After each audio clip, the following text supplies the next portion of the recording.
হ্যাঁ দেখো, আচ্ছা স্ক্রিন দেখা যাচ্ছে তো? আমার কথা শোনা যাচ্ছে তো? আচ্ছা ঠিক আছে। আচ্ছা বলো, আগের দিন ক্লাসের কার কি অসুবিধা আছে একটু বলে নাও। আগের দিন ক্লাসের কার যদি কিছু অসুবিধা থাকে তো বলে নাও।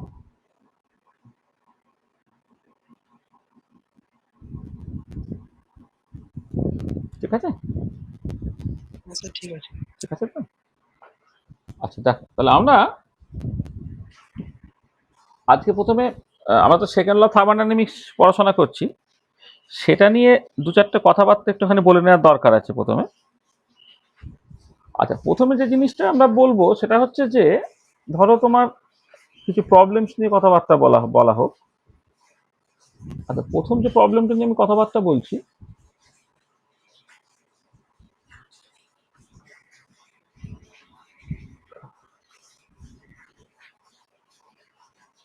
আচ্ছা প্রবলেমটা হচ্ছে এরকম যে, ধরো তুমি যদি efficiency of a Carnot engine বা efficiency of a reversible engine ইটাটা যে কোনো একটা রিভার্সেবল ইঞ্জিনে সেটা কত হয় না, 1 - T1/T2 হয়, যেখানে T1টা হচ্ছে temperature of low temperature reservoir or sink, temperature of low temperature reservoir or sink, আর T2 হচ্ছে temperature of high temperature reservoir or source. ঠিক আছে? এটা আচ্ছা, এবারে এই এক্সপ্রেশন থেকে একটা জিনিস দেখো যে, এফিসিয়েন্সিটা বাড়ানো যেতে পারে দু রকম ভাবে। মানে এফিসিয়েন্সি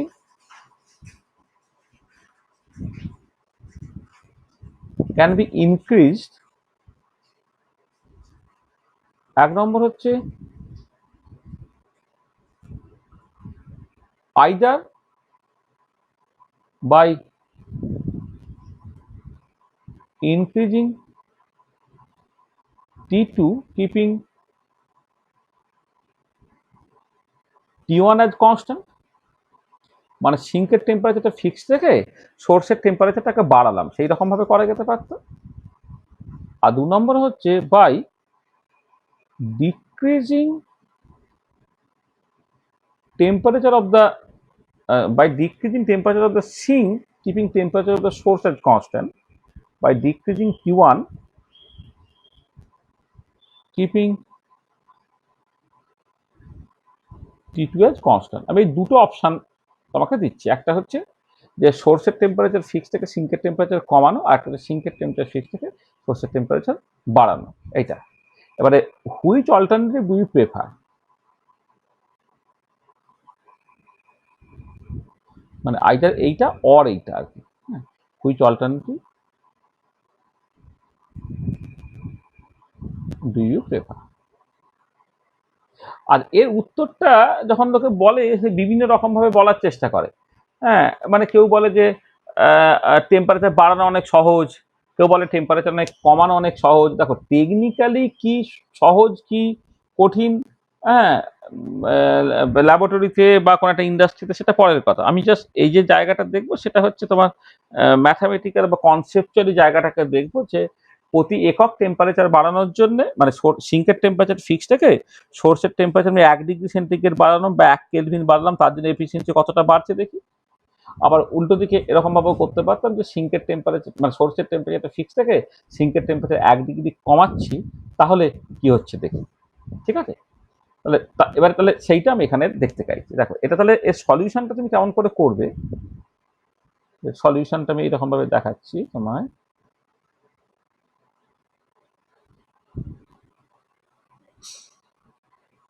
দেখো এইরকম ভাবে ব্যাপারটাকে ভাবো যে, রিভার্সিবল ইঞ্জিনের এফিসিয়েন্সি থেকে তো 1 -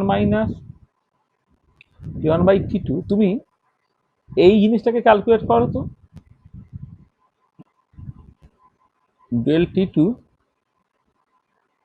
কিপিং T1 অ্যাজ কনস্ট্যান্ট, মানে প্রতি একক সোর্সের টেম্পারেচার বাড়ানোর জন্য এফিসিয়েন্সিটা কি হচ্ছে যখন সিঙ্কের টেম্পারেচারটা কনস্ট্যান্ট হচ্ছে। এটা ডেরিভেটিভ দিয়ে তোমার ঠিক হবে। ডেরিভেটিভ দিয়ে ঠিক করলে কি দাঁড়াচ্ছে, এটাকে করলে হচ্ছে T1/T2 তার স্কোয়ার হলো এটা।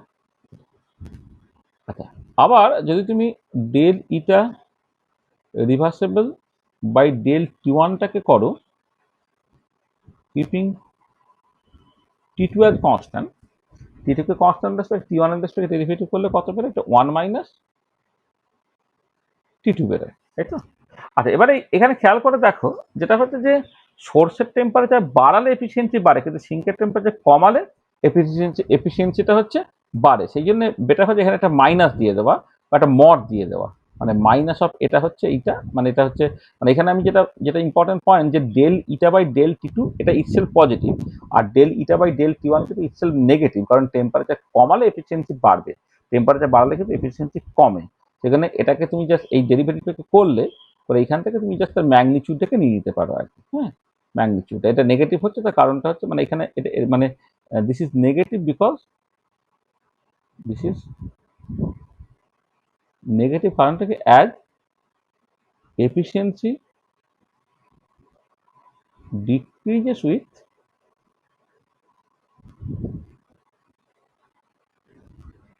Increase in T one keeping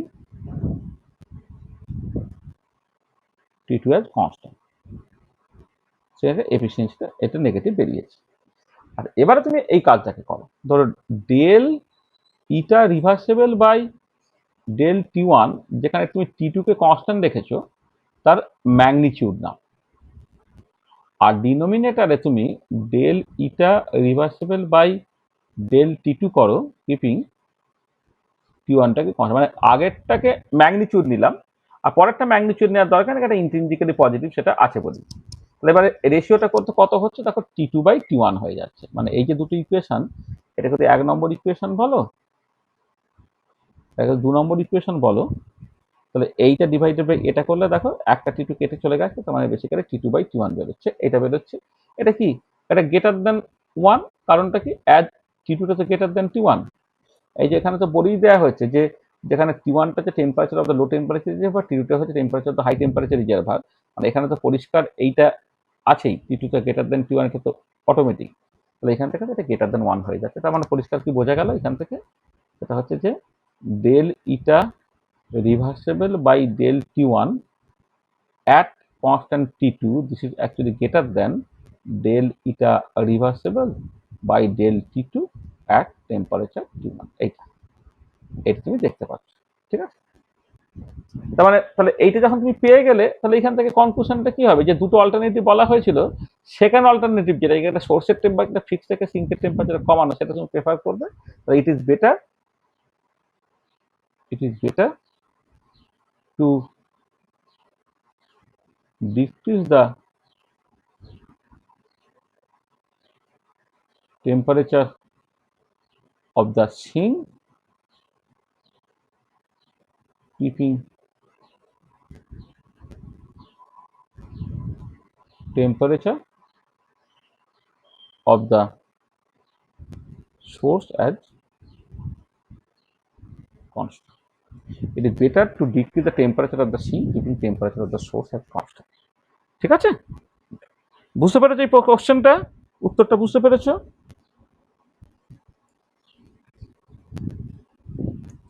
ঠিক আছে, বুঝতে পেরেছো? হ্যাঁ sir.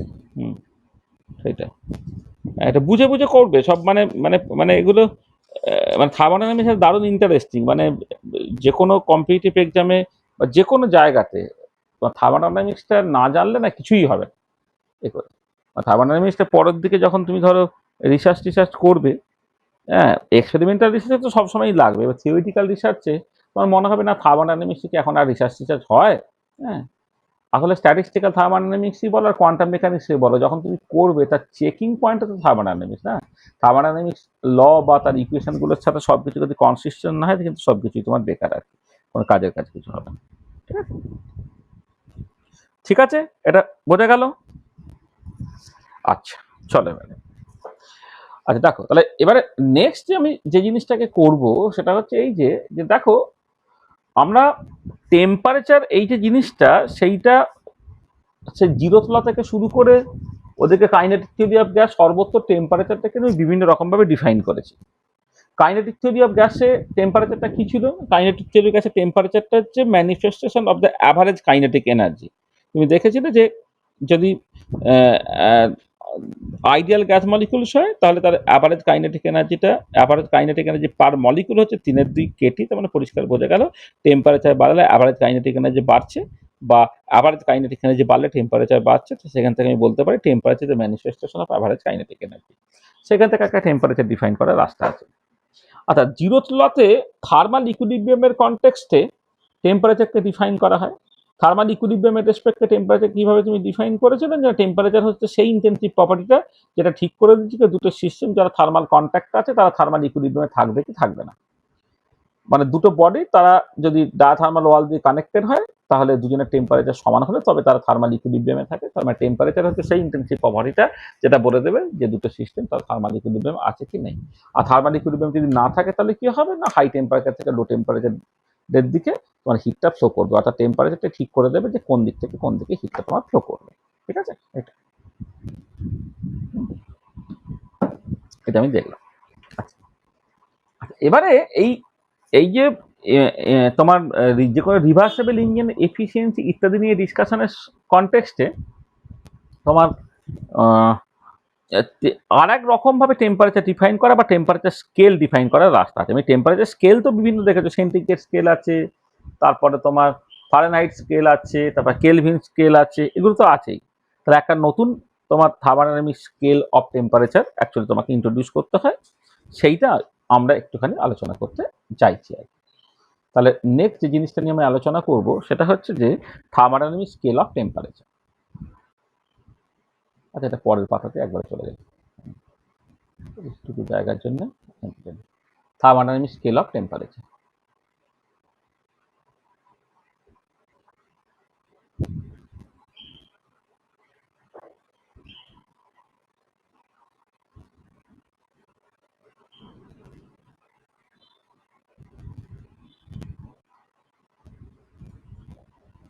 Thermodynamic scale of temperature. দেখো একটা জিনিস,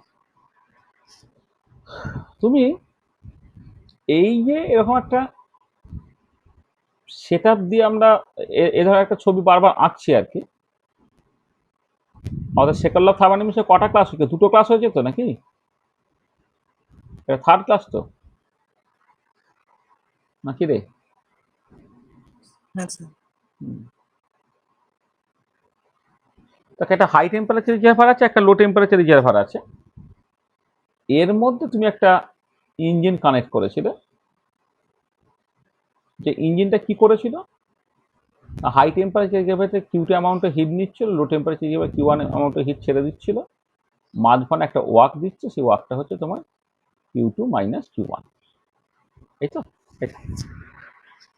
এবারে দেখো তোমার এই যে ইঞ্জিনটা তার যে এফিসিয়েন্সিটা, এটা কিন্তু রিভার্সেবল ইঞ্জিন। এই ইঞ্জিনটা রিভার্সেবল ইঞ্জিন। হ্যাঁ, এই রিভার্সেবল ইঞ্জিনের এফিসিয়েন্সিটা তুমি কি লিখতে পারছো?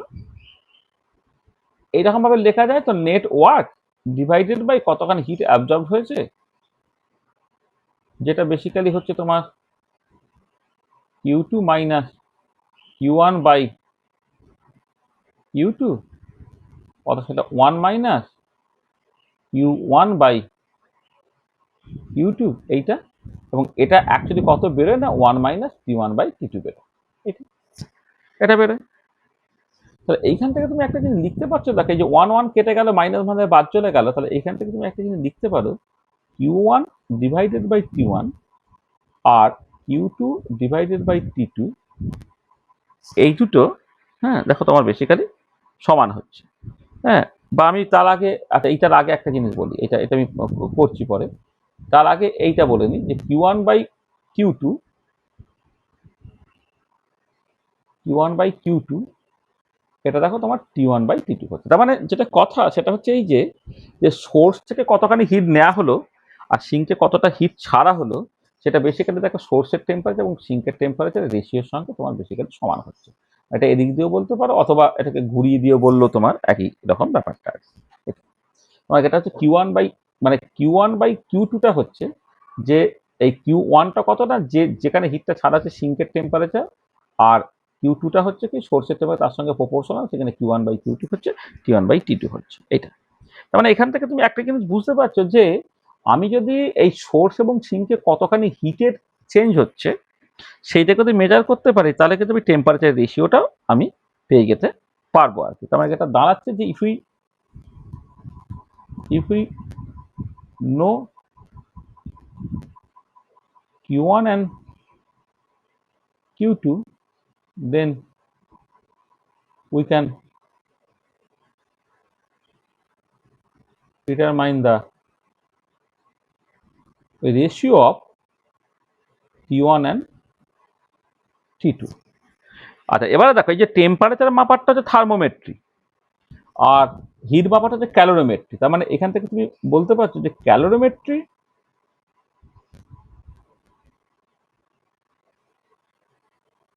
can be used to determine temperature। এমনি থার্মোমিটার দিয়ে বা থার্মোমেট্রির সাহায্যে তোমাকে টেম্পারেচার মাপতে হয়, আর ক্যালোরিমেট্রি বা ক্যালোরিমিটার দিয়ে তোমাকে হিট মাপতে হয়। এখানে ক্যালোরিমেট্রিটা can be use to determine temperature. ঠিক আছে? আচ্ছা, এইখান থেকে তুমি মোটামুটি একটা আইডিয়া পাচ্ছ যে যে হিট মেপে টেম্পারেচার মাপা যেতে পারে। এটা হিট মেপে টেম্পারেচারটা মাপা যেতে পারে।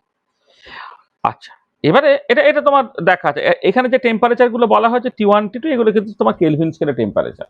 ঠিক আছে? আচ্ছা, এবার আমি ব্যাপারটা কিরকম করছি দেখো। একজন এলো, একজন জয়েন করিয়ে নি। আচ্ছা, এলো।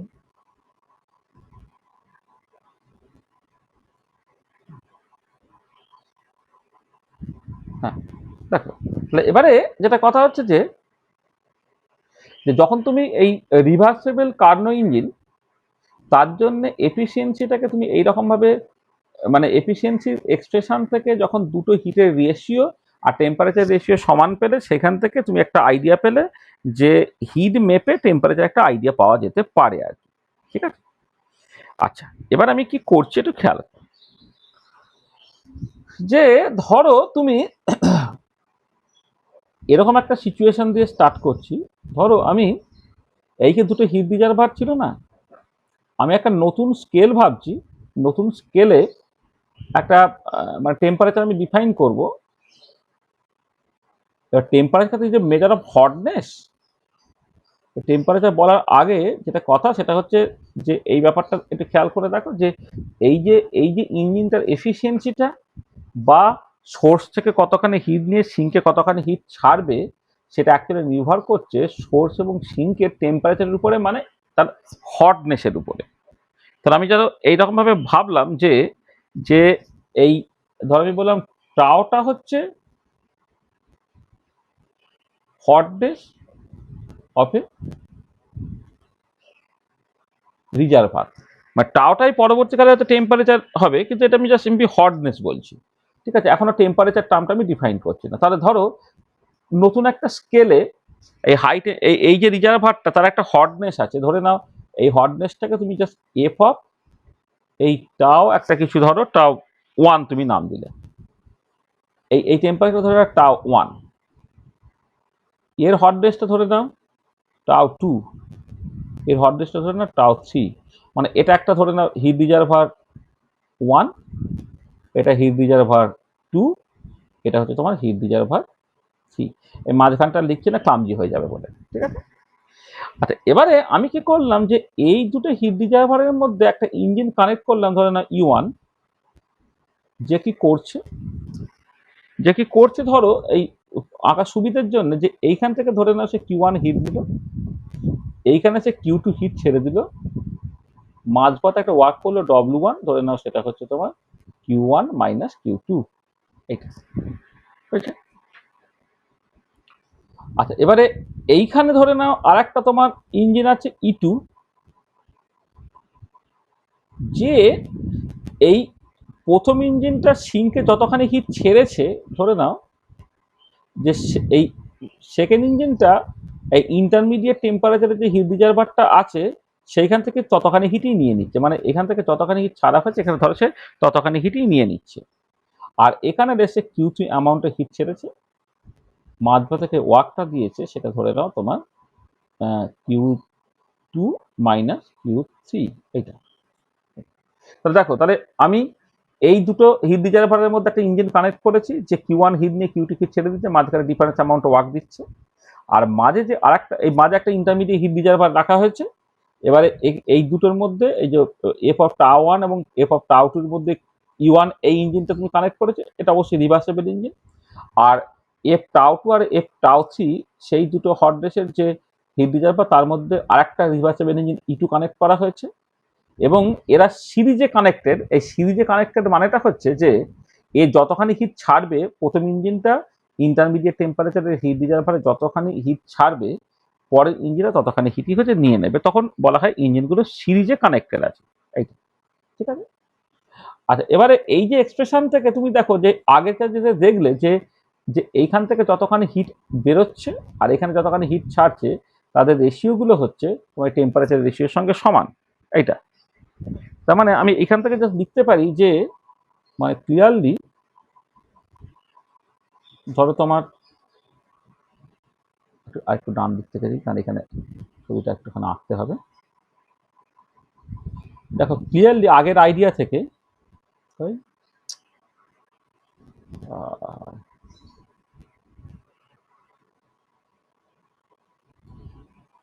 ক্লিয়ারলি দেখো এই সিঙ্ক থেকে কতখানি হিট বেরোলো, সোর্স থেকে কতখানি হিট বেরোলো আর সিঙ্কে কতখানি হিট ছাড়া হলো, সেটা কি হবে? এটা must be a function of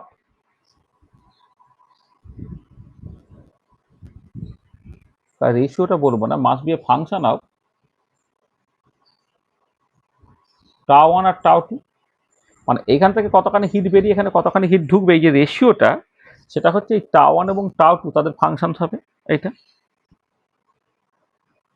আর একই রকম করে Q two by Q three যখন তুমি করবে, this must be a function of tau two আর টাও থ্রি। তো টাও ওয়ান টাও টু এরা হচ্ছে তোমার একটা নতুন মানে একটা মেজার অফ হট নেচার, আমি টেম্পারেচার ঠিক বলবো না।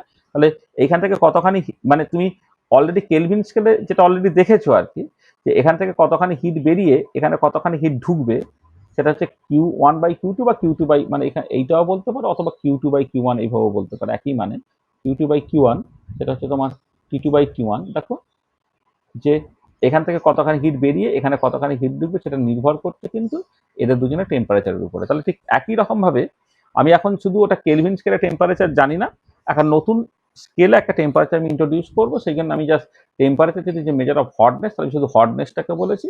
তাহলে এই যে এইখানে ইঞ্জিন ওয়ান ই ওয়ান, সে কতখানি হিট নিয়ে কতখানি হিট ছাড়বে, এই যে রেশিওটা, সেটা হচ্ছে টাও ওয়ান টাও টুর ফাংশন, এটা হচ্ছে টাও টু এবং টাও থ্রির ফাংশন। এইটা। আচ্ছা, এবার আমি যেটা করছি যে এই দুটো ইঞ্জিনের মধ্যে তুমি একটা অন্য একটা ইঞ্জিন ইসি কানেক্ট করো, যেটা কি হচ্ছে, যা 1 নম্বর এবং 3 নম্বর এদের মধ্যে কানেক্টেড। যে কি করছে না, যে এফেক্টিভলি ধরো এই কিউ ওয়ান অ্যামাউন্টে হিট নিল আর এখানে কতখানি ছাড়ছে, সে কিউ থ্রি অ্যামাউন্টের ছাড়ছে। মানে এটা একটা ইকুইভ্যালেন্ট ইঞ্জিনের মতো, যে অ্যাকচুয়ালি দেখো এরা দুজনে মিলে যতখানি হিট নিয়ে ততখানি হিট ছাড়ছিল, এ একা কিন্তু ততখানি হিট নিয়ে ততখানি হিটই ছাড়ছে। মাঝে যে হিট রিজার্ভারটা, সে কি করছে না, সে একটা ইন্টারমিডিয়েট হিট রিজার্ভার। দেখো প্রথম ইঞ্জিন এখানে যতখানি হিট দিচ্ছিল, পরের ইঞ্জিন এখান থেকে ততখানি হিটই নিয়ে নিচ্ছিল। তাহলে এখানে আলটিমেটলি নেট লস বা নেট গেন জিরো। তাহলে আলটিমেটলি যেটা দাঁড়াচ্ছে, যদি এফেক্টিভ ইঞ্জিন যেটা, সেটা হচ্ছে যে হাই টেম্পারেচার রিজার্ভার থেকে কিউ ওয়ান অ্যামাউন্টে হিট নিল, মানে এফ অফ টাও ওয়ান থেকে কিউ ওয়ান অ্যামাউন্টে হিট নিল, বা হিট রিজার্ভার ওয়ান থেকে কিউ ওয়ান অ্যামাউন্টে হিট নিল, আর হিট রিজার্ভার থ্রিতে হচ্ছে কিউ থ্রি অ্যামাউন্টে হিট ছেড়ে দিল।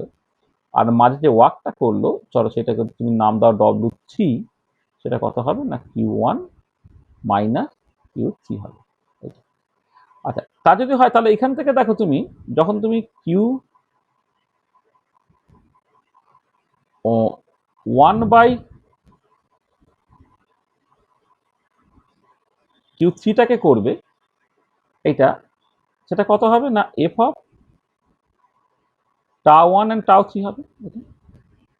এই যে ইথি, এই যে ইঞ্জিনটা, সে এইচ আর ওয়ান থেকে কিউ ওয়ান অ্যামাউন্টে হিট নিল, এইটার থেকে কিউ থ্রি অ্যামাউন্টে হিট ছেড়ে দিল, Q one by Q three এই যে 1 নম্বর এবং 3 নম্বর তাদের যে হটনেস তার ফাংশন হবে, অর্থাৎ ফাংশন অফ টাও ওয়ান এবং টাও থ্রি হবে এটা।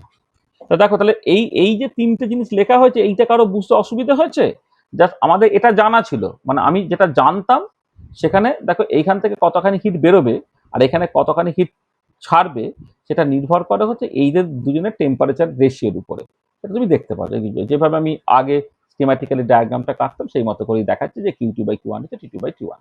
তাহলে এবারে হয়তো অন্য কোনো স্কেলে যদি টেম্পারেচারটাকে তুমি ধরো কেলভিন স্কেলে না করে সেলসিয়াস স্কেলে হতে পারে, ফারেনহাইট স্কেলে হতে পারে, তখন সার্টেনলি হয়তো এই রেশিওটা এক্স্যাক্টলি হবে না। কারণ তুমি তো জানো যে ডিফারেন্সটা 1 কেলভিন মানে 1 ডিগ্রি সেন্টিগ্রেড, কিন্তু যখন দুটো টেম্পারেচার তুমি রেশিও করবে, কেলভিন স্কেলের রেশিও আর সেন্টিগ্রেড স্কেলের রেশিও কিন্তু আলাদা। ধরো 100 ডিগ্রি আর 0 ডিগ্রি রেশিও করছো ভার্সেস 373 কেলভিন আর 273 কেলভিন রেশিও করছো, তো এক তো নয়। সেই জন্য যখন তো অন্য স্কেলে যাবে, সেটা হতে পারে সেন্টিগ্রেড স্কেল, হতে পারে ফারেনহাইট স্কেল, তখন তুমি এক্স্যাক্টলি কেলভিন স্কেলে যেমন টেম্পারেচারের এক্স্যাক্ট রেশিওর সঙ্গে সমান হবে, এখানে সেটা বলতে পারবো না। আমি কিন্তু এটুকু বলতে পারি যে এর যে হটনেস এবং এর যে হটনেস তাদের ফাংশন হবে, বা এদের দুজনের যে হটনেস তাদের ফাংশন হবে। আমি সেই রকম ভাবে জিনিসটাকে লিখেছি। দেখো এটা কারো কিছু অসুবিধা আছে কি? হচ্ছে না স্যার। হচ্ছে তো? আচ্ছা, তো ভালো করে বুঝবে, এই জায়গাটা একটু কনসেপচুয়ালি একটুখানি ঝামেলা কঠিন আছে। আর এবারে দেখো যেটা কথা হচ্ছে যে এই যে তিনটে ইকুয়েশন, ধরো এইটা ধরো 1 নম্বর ইকুয়েশন, এটা ধরো 2 নম্বর ইকুয়েশন, এটা ধরো 3 নম্বর ইকুয়েশন। এবার তুমি খেয়াল করো, ধরো 1 নম্বর এবং 2 নম্বর ইকুয়েশন থেকে ফ্রম ইকুয়েশন 1 and 2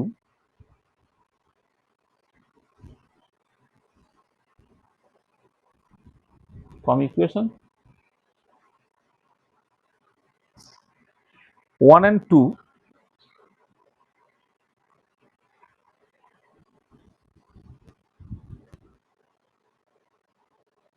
1 and 2 বা 1 and 3 ও তুমি করতে পারো। ফ্রম ইকুয়েশন 1 and 2 ও যা 1 and 3 করলেও ভালো, 1 and 3 ধরো করছো। ফ্রম ইকুয়েশন 1 and 3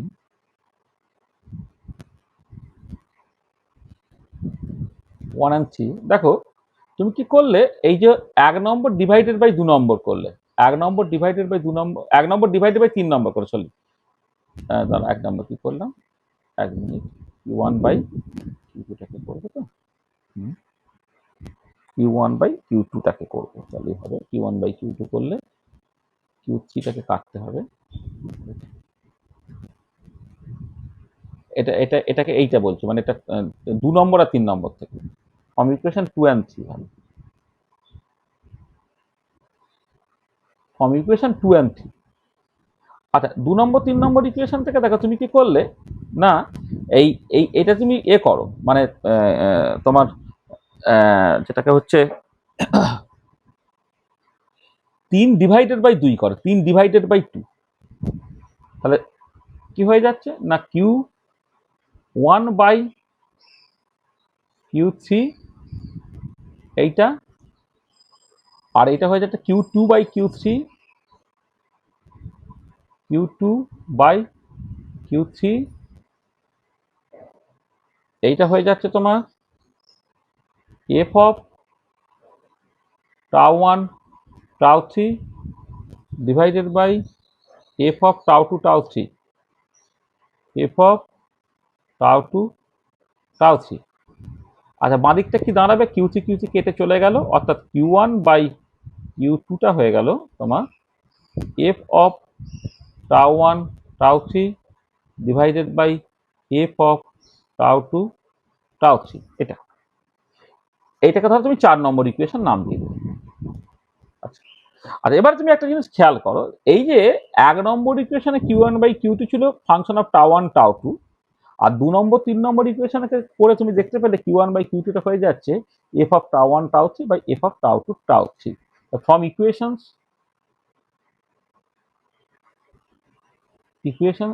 1 and 4 তুমি কি পাচ্ছ না F of tau one tau two, তুমি এটাকে লিখতে পাচ্ছ F of function of tau one tau three divided by function of tau two tau three. এটা ধরো তোমার 5 নম্বর ইকুয়েশন আমি নাম দিলাম।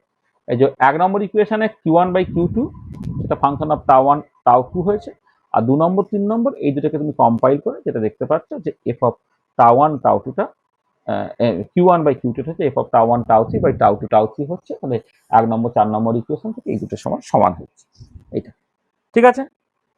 আচ্ছা, এবারে কথাটা যেটা হচ্ছে সেটা হচ্ছে যে এবারে কথা যেটা হচ্ছে যে যে এই ফাংশনাল ফর্মটার এক্সপ্রেশনলি কেমন হলে এইটা তো আমার হতে পারে। দেখো মানে বাঁদিকটা খেয়াল করে দেখো, বাঁদিকে শুধুমাত্র জিনিসটা tau one tau two function, ডান দিকে কিন্তু tau one tau two tau three সবাই সবাই আছে। তাহলে এবার আমাকে বুঝতে হবে যে যে এই F of tau one tau two বা F of tau one tau three বা F of tau two tau three তাদের এক্সপ্রেসিভ ফর্মটা কেমন হলে এই ইকুয়েশনটা স্যাটিসফাইড হবে। দেখো তাহলে this equation will be satisfied, equation will be satisfied if কি if F of tau one tau টুটাকে তুমি লিখতে পারো তাহলে function of tau one by function of tau two এরকম করে লিখতে পারো। যদি এইটা F of tau one tau থ্রিটাকে তুমি লিখতে হবে তখন F of tau one by F of tau three and F of tau two tau three এটাকে লিখতে হবে F of tau two by F of tau three. এটা তাহলে এইরকম করে যদি লিখতে পারো তাহলে দেখো সবকিছু কনসিস্টেন্ট, তখন কি দাঁড়াবে দেখো দেন তুমি যখন এই F of tau one by tau one tau three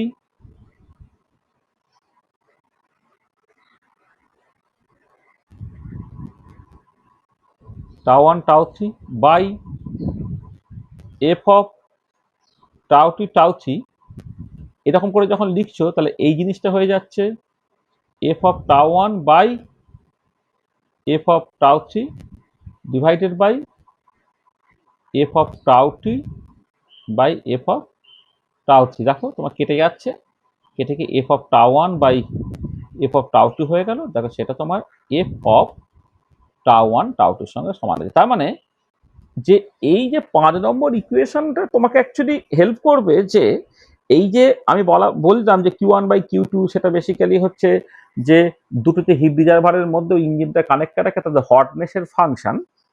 এইটুকু জাস্ট লেখা হয়েছে, কিন্তু সেটা কেমন ফাংশন দেখো তোমার যদি এক্সপ্রেশন এটা এরকম ফর্মে দেখতে হয় তবেই কিন্তু জিনিসটা কনসিস্টেন্ট হচ্ছে। এই F of tau one tau two তার এক্সপ্রেসিভ ফর্মটা এরকম হতে হবে, আদারওয়াইজ দেখো এই টাউ থ্রি পার্টটাকে কাটার কোনো রাস্তা থাকবে না। ঠিক আছে, এটাকে মাথায় রাখতে হবে তোমাকে। যদি এই টাউ থ্রিটাকে তোমাকে কাটতে হয় তাহলে কিন্তু রেশিও ফর্মে থাকলে উপর থেকে টাউ থ্রি আর নিচ থেকে টাউ থ্রি, এই যে এফ অফ টাউ থ্রি তোমার কেটে চলে গেল, F of tau one by tau two হয়ে গেল, সেটা তোমার আগের সাথে সমান। তাহলে দেখো আমি ফাংশনাল ফর্মটা কেমন হবে আমি একটা আইডিয়া পেলাম। ঠিক আছে, বোঝা গেল? হ্যাঁ sir.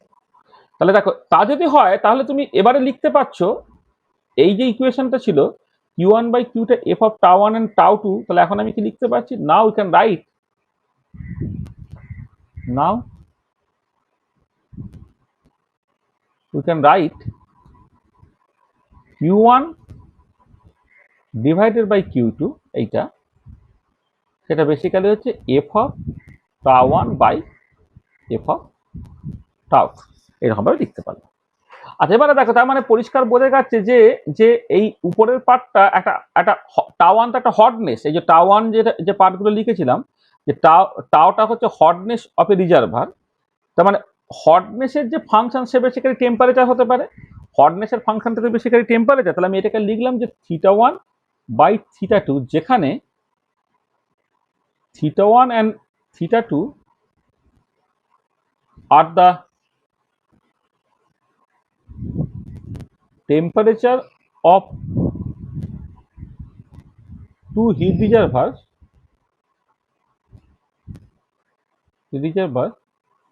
in a new scale of temperature, new scale of temperature called the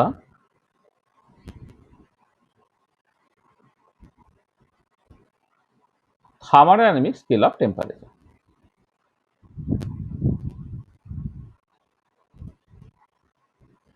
তো দেখো আমি যখন এইখানে যখন এইখানে যখন এই যে Q2/Q1 বা মানে আমি এখানে আসলে এই হাইট এখানে টেম্পারেচার T2, এখানে হিট চেঞ্জ হয়েছে Q2, এখানে টেম্পারেচার T1, হিট চেঞ্জ হয়েছে Q1, এরকম ভাবে লিখছি। যাই কি, যেটা হচ্ছে যে Q1/Q2 বা Q1/Q2, যে Q1/Q2 এখানে যেমন তুমি T1/T2 এইরকম ভাবে লিখেছো, যেখানে T1 T2 ইন কেলভিন স্কেলে ছিল, এখানে যেটা লেখা ছিল সেটা হচ্ছে বেসিক্যালি কেলভিন স্কেলে। কিন্তু এখন আমি যেটা লিখলাম সেটা হচ্ছে একটা নতুন স্কেলে, ধরো সেই স্কেলে যে টেম্পারেচারটা, যেটা আমি থিটা দিয়ে এক্সপ্রেস করেছি, সেটাকে বলা হচ্ছে থার্মোডাইনামিক স্কেল অফ টেম্পারেচার। ঠিক আছে, থার্মোডাইনামিক স্কেল অফ টেম্পারেচার। আর এবার এই থার্মোডাইনামিক স্কেল অফ টেম্পারেচারে তোমাকে আরো কতগুলো জিনিস কিন্তু বলতে হবে। কি বলতে হবে? মানে আমি যেটা এখানে বলেছিলাম যে এই যে ক্যালোরিমেট্রিটা তোমার থার্মোমেট্রিতে কনভার্টেড হতে পারে, calorimetry can be use to determine temperature. দেখো এখানে সেটাই হচ্ছে যে দুটো হিটের চেঞ্জের যে রেশিওটা, সেটাকে তুমি জাস্ট টেম্পারেচার রেশিও হিসেবে লিখতে পারছো, কিন্তু এখন টেম্পারেচারটা হচ্ছে একটা নতুন স্কেলে, এই স্কেলটার নাম দেওয়া হচ্ছে তোমার থার্মোডাইনামিক স্কেল। আচ্ছা আচ্ছা, এখানে তুমি খেয়াল করে দেখো যে তোমার আমি যেরকম ভাবে জিনিসটাকে সেট আপটাকে করেছি আর কি, আমার সেট আপটা কেমন ছিল এখানে, যে এখানে এটা হাই টেম্পারেচার রিজার্ভার, এটা লো টেম্পারেচার রিজার্ভার। হ্যাঁ, মানে আমার তো এখন গল্পটা হয়ে গেছে এরকম, মানে গল্পটা হয়ে গেছে হচ্ছে এখানে আমি যেরকম ভাবে লিখেছি, এইটা হচ্ছে তোমার হাই টেম্পারেচার রিজার্ভার, যার টেম্পারেচারটা হচ্ছে ছিল θ1।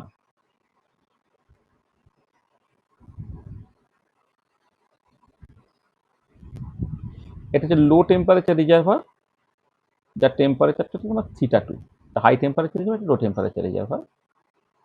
এইখানে তুমি এবার একটা ইঞ্জিন কানেক্ট করেছিল, যে এইখান থেকে বলেছিলাম Q1 অ্যামাউন্ট অফ হিট, যেভাবে ওটাকে এঁকেছিলাম আর কি, এইখানে Q2 অ্যামাউন্ট অফ হিট ছাড়ছে, মাঝে যে ওয়ার্কটা করছে সেটা তো বেসিক্যালি Q1 মাইনাস Q2 এইটা। তাহলে এখন দেখো, যেটা আমি আগে এফ অফ টাউ1 বা এফ অফ টাউ2 লিখলাম, এখন সেটার নাম দিয়ে দিচ্ছি θ1 আর θ2। আচ্ছা আচ্ছা, এবারে সার্টেনলি θ1টা গ্রেটার দ্যান θ2, কারণ এটা হাই টেম্পারেচার রিজার্ভার বলে θ1টা গ্রেটার দ্যান θ2। আচ্ছা, এবার আমি এটা করতে পারি দেখো without loss of any generality, loss of generality. আচ্ছা, আমি লিখতে পারি যেটা, সেটা হচ্ছে যে এই যে তোমার এই যে হাই টেম্পারেচার রিজার্ভারের টেম্পারেচারটাকে তুমি জাস্ট সোর্সের মানে মানে সোর্সের টেম্পারেচারটাকে তুমি just boiling point of a pure liquid ধরো, আর এটাকে তুমি just freezing point of a pure liquid তুমি কনসিডার করো। অর্থাৎ উইদাউট লস অফ টেম্পারেচার তুমি যেটা লিখতে পারো দেখো, সেটা হচ্ছে যে Q1 বাই Q2টা, এইটা এইটা বেসিক্যালি তোমার যেটা boiling point divided by freezing point এইটা। আর একটা তার আগে একটা জিনিস বলে নেওয়া ভালো, সেটা হচ্ছে যে নতুন স্কেলে Q1/Q2টা হচ্ছে θ1/θ2।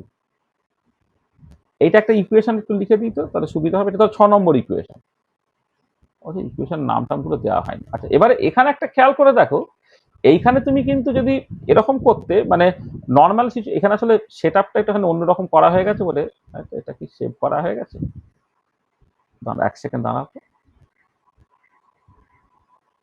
না মুছছে না। আচ্ছা দেখো, এটা আসলে ধরো তুমি যদি এটা নতুন স্কেলে না করে তুমি কেলভিন স্কেলে করতে, তাহলে θ1/θ2 কি হতো, এর টেম্পারেচার যদি মানে কেলভিন স্কেলে T1 হতো, এর টেম্পারেচার কেলভিন স্কেলে T2 হতো, তাহলে ক্লিয়ারলি তুমি এইটা তো লিখতে পারতে যে যেখানে Q1/Q2টা আমার নতুন স্কেলে তুমি θ1/θ2 হিসেবে লিখছো, এবারে এই হাই টেম্পারেচারে যে তার টেম্পারেচারকে তুমি T1 ধরতে, লো টেম্পারেচারে যে তার টেম্পারেচারকে যদি T2 ধরতে ইন কেলভিন স্কেলে, তাদের সঙ্গে সমান হলো। কিন্তু এইখানে যে এই T1টা in the unit of Kelvin, এটা কিন্তু তোমার কেলভিন স্কেলে, আর এটা থার্মোডাইনামিক স্কেলে। তুমি দেখো না, জাস্ট সিম্পলি এইভাবে বোঝার চেষ্টা করো যে নতুন স্কেলে যে Q1/Q2 θ1/θ2 বেরোচ্ছে, সেটা আমি লিখলাম, তাই তো, যেখানে θ1/θ2 নতুন স্কেল বা থার্মোডাইনামিক স্কেল অফ টেম্পারেচারে তোমার এটা টেম্পারেচার। আচ্ছা, এবারে এই একই সেট আপটা যদি আমি হাই টেম্পারেচার রিজার্ভারের টেম্পারেচারটা T1 ধরতাম, আর লো টেম্পারেচার রিজার্ভারের টেম্পারেচারটা T2 ধরতাম, তাহলে Q1/Q2 তো T1/T2 হতো, যেখানে টেম্পারেচার গুলো কেলভিন স্কেলে। মানে পরিষ্কার θ1/θ2 আর T1/T2 এরা কিন্তু সমান। এবার without loss of any generality আমি এটা লিখতে পারি, সেটা হচ্ছে যে Q1/Q2 আমি হাই টেম্পারেচারে যে টেম্পারেচারটা থার্মোডাইনামিক স্কেলে তার জলের বয়লিং পয়েন্ট হচ্ছে, আর লো টেম্পারেচারে যে টেম্পারেচার ফ্রিজিং পয়েন্ট হচ্ছে, তাহলে সেইটা কি হয়ে যাবে না কেলভিন স্কেলে জলের বয়লিং পয়েন্ট বাই জলের ফ্রিজিং পয়েন্ট হবে, যেখানে তোমার তোমার মানে থিটা এফটা হচ্ছে freezing point of pure water, normal লিখে দিই একটা, normal freezing point of pure water in the thermodynamic scale, আর থিটা বিটাকে আমি বলছি normal boiling point of pure water in the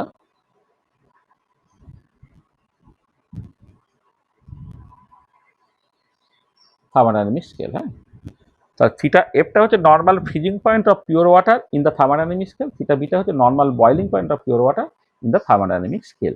এটা আর টিবি আর টিএফটা হচ্ছে কেলভিন স্কেলে, তোমার টিবিটা হচ্ছে boiling point of pure water, normal boiling point of pure water. আচ্ছা, নর্মাল মানে হচ্ছে যে এক্সটার্নাল প্রেশারটা 1 অ্যাটমসফিয়ার, এটা তোমরা জানো, এক্সটার্নাল প্রেশার 1 অ্যাটমসফিয়ার এবং পিওর ওয়াটার হলে তখন normal freezing point, normal boiling point, external pressure change হলে কিন্তু ফ্রিজিং পয়েন্ট বা বয়লিং পয়েন্ট পাল্টে যায়।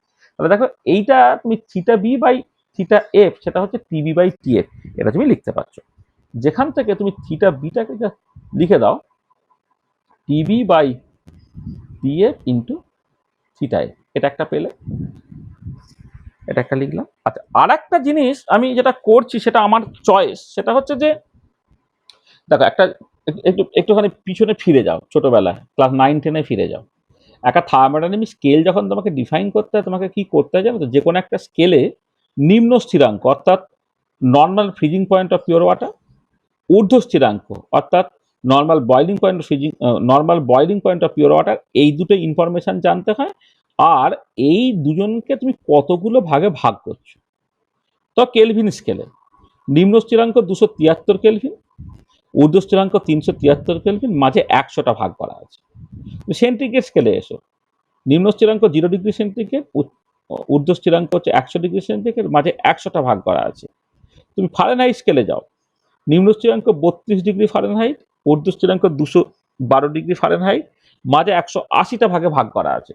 তার মানে এই যে মাঝটা তুমি কতগুলো ভাগে ভাগ করবে সেটা কিন্তু তোমার চয়েস, ঠিক আছে।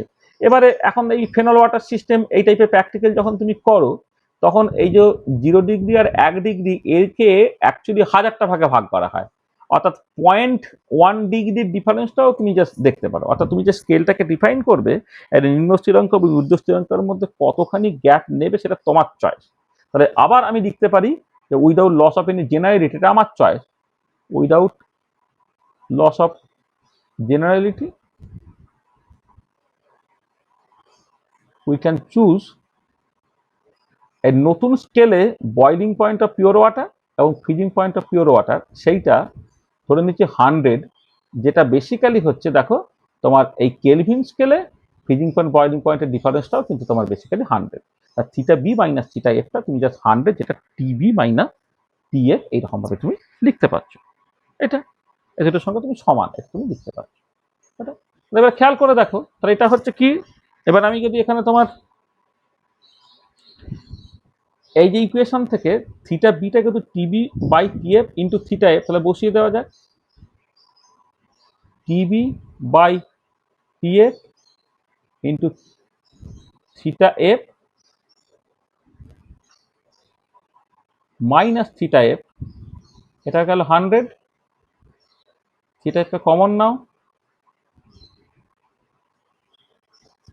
থিটা এফটা কমন নিলে হচ্ছে তোমার টিবি বাই টিএফ মাইনাস 1, এটা হচ্ছে 100 হয়ে যাচ্ছে।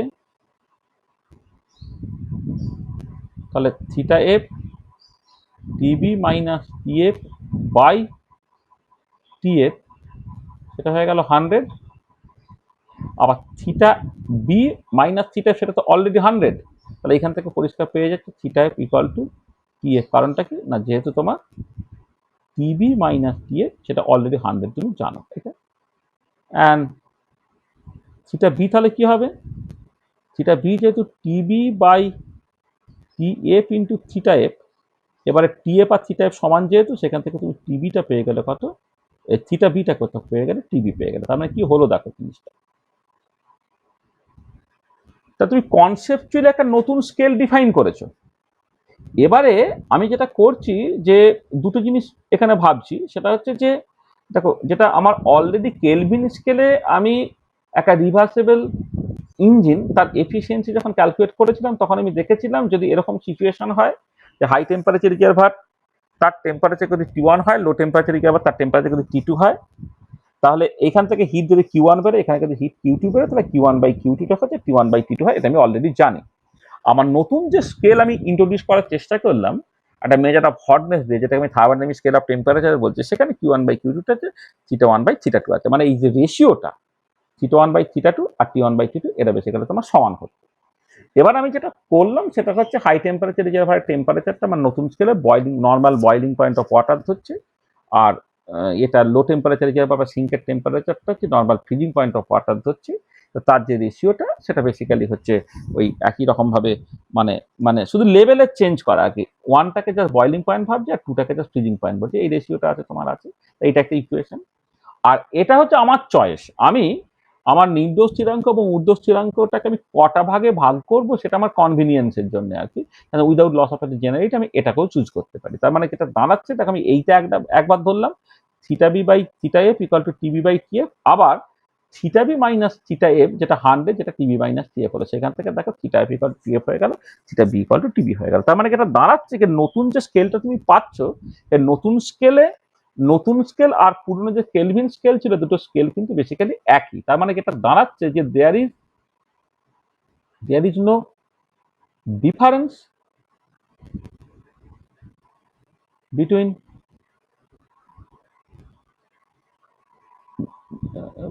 the new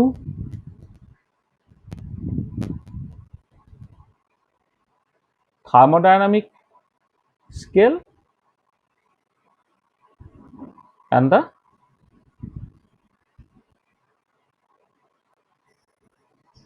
thermodynamic scale and the absolute gas scale। আচ্ছা, একটা জিনিস একটুখানি বলার দরকার আছে। এইখানে একটা জিনিস বলি, এই যে কেলভিন স্কেল নামটা না পরে এসছে, আগে এই কেলভিন নামটা অনেক পরে এসছে, আমি সেটা আসবো। এইটা যেটা ছিল না, এটা তুমি বলতে পারো ডিগ্রি অ্যাবসলিউট, মানে অ্যাবসলিউট স্কেল। আগে তোমরা আসলে, এখন তো সবসময় কেলভিন ব্যবহার করা হয়। আমরা যখন পড়াশোনা করেছি স্কুলের বইয়ে না, তোমার ওই যেমন সেন্টিগ্রেড স্কেল, ফারেনহাইট স্কেল, তেমন ডিগ্রি অ্যাবসলিউট স্কেল থাকতো। হ্যাঁ, সেই জন্য এই যে টেম্পারেচারগুলো আমি মানে মানে যখন ধরো তোমার মানে 1823-24 থেকে শুরু করে বা 1850 এই সময়ে যখন রিভার্সেবল ইঞ্জিন নিয়ে কথাবার্তা হচ্ছে, তখন এই যে টেম্পারেচারগুলো না, সেই টেম্পারেচারগুলোকে তখন কেলভিন বলা হতো না, তখন বলা হচ্ছে ডিগ্রি অ্যাবসলিউট স্কেলে, ঠিক আছে। আচ্ছা, এবারে দেখো, তুমি দেখতে পাচ্ছ এই ডিগ্রি অ্যাবসলিউট স্কেল তার সঙ্গে নতুন যে থার্মোডাইনামিক স্কেল, তার কিন্তু অ্যাকচুয়ালি কোনো তফাৎ নেই। There is a difference between the new thermodynamic scale and the absolute gas scale, but the concept is completely new, completely fundamental।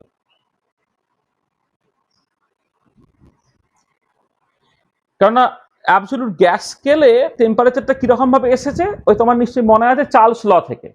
Charles ল থেকে যেটা বলা হচ্ছে, ভলিউমটা টেম্পারেচারের সঙ্গে প্রপোর্শনাল, সেই যে টেম্পারেচার সেটা অ্যাবসলিউট গ্যাস স্কেলে টেম্পারেচার। এবং সেক্ষেত্রে যেটা হচ্ছে জিরো জিরো ডিগ্রি অ্যাবসলিউট মানে হচ্ছে একটা পার্টিকুলার টেম্পারেচার, যে টেম্পারেচারে হচ্ছে কোন একটা আইডিয়াল গ্যাসের ভলিউমটা জিরো হয়। কিন্তু এক্ষেত্রে কনসেপ্টটা কিন্তু কমপ্লিটলি আলাদা, বা the concept is completely fundamental.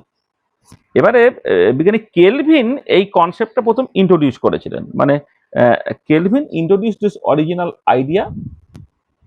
Kelvin introduce this original idea and hence original idea and hence this scale is known as the Kelvin scale. Idea, and hence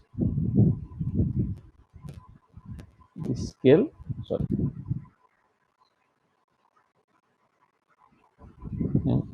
this scale is called the Kelvin scale. সেখানে এই নতুন যে thermodynamic স্কেলটাকে বলা হচ্ছে kelvin scale, মানে এই তখন থেকেই তোমার কেলভিন স্কেল এই নামটা কিন্তু প্রথমে এলো। ঠিক আছে, তাহলে আমি আগে ওটাকে ডিগ্রি অ্যাবসলিউট স্কেল দিয়েই বেসিক্যালি বলতে হবে, কিন্তু ডিগ্রি অ্যাবসলিউট স্কেল এবং কেলভিন স্কেলের মধ্যে বেসিক্যালি কোনো তফাৎ নেই। সেখানে কনসেপচুয়ালি তোমাকে এই জিনিসটাকে বুঝতে হচ্ছে, কিন্তু আলাদা করে আর আর মানে একবার ওয়ান্স তুমি বুঝে যাওয়ার পরে আর তোমার কিন্তু কিছু মাথায় রাখতে হচ্ছে না।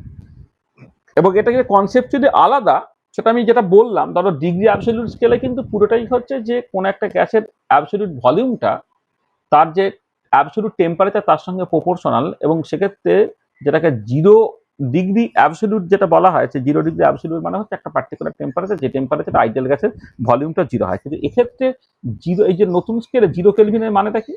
দেখো অ্যাবসলিউট 0টা তুমি এইভাবে ডিফাইন করতে পারছো। এক্ষেত্রে দেখো এই অ্যাবসলিউট 0 ইন কেলভিন স্কেলে তুমি কিরকম ভাবে ভাবতে পারো? ধরো এই যে efficiency of a reversible engine, সেটা কি ছিল? 1 মাইনাস T1/T2 ছিল তো এইটা। আচ্ছা, এবার আমি বললাম যে for an arbitrary temperature of the source, for an arbitrary temperature of the high temperature reservoir T2, the temperature of the low temperature reservoir, for which efficiency of a reversible engine is 0, is 1, efficiency of a reversible engine is 1, is called the absolute 0 of temperature. দেখো ব্যাপারটা হচ্ছে কি, যে এখানে এই T1টা যখন তোমার 0 হবে, T2টা যা খুশি হোক না কেন, তখন এফিসিয়েন্সিটা 1 হবে। তার মানে 0 কেলভিনটা তুমি কি করে ইন্ট্রোডিউস করবে? 0 কেলভিনটা হচ্ছে যে একটা মানে যে কোনো একটা সোর্সের টেম্পারেচার তুমি নাও, সিঙ্কের টেম্পারেচারটা যখন 0 হবে তখন এফিসিয়েন্সিটা 1 হবে, অর্থাৎ complete conversion of heat into work হবে। তাহলে সেটাই আমি লিখেছি যে for an arbitrary temperature of the high temperature reservoir, the temperature of the low temperature reservoir for which efficiency of a reversible engine is 1, অর্থাৎ complete conversion of heat into work হচ্ছে, সেই টেম্পারেচারটাকে বলা হচ্ছে অ্যাবসলিউট 0। এবং এখান থেকে খেয়াল করে দেখো যে যেহেতু as from the Kelvin Planck statement of second law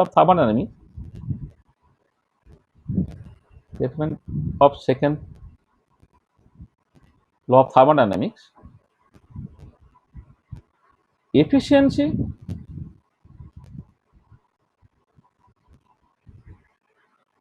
cannot be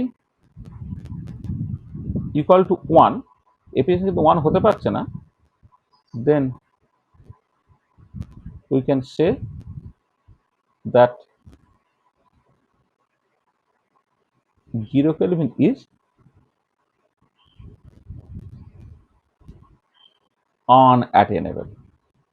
তখন তুমি বলো 0 Kelvin থেকে unattainable। ঠিক আছে, বুঝতে পারলে এই জায়গাটা?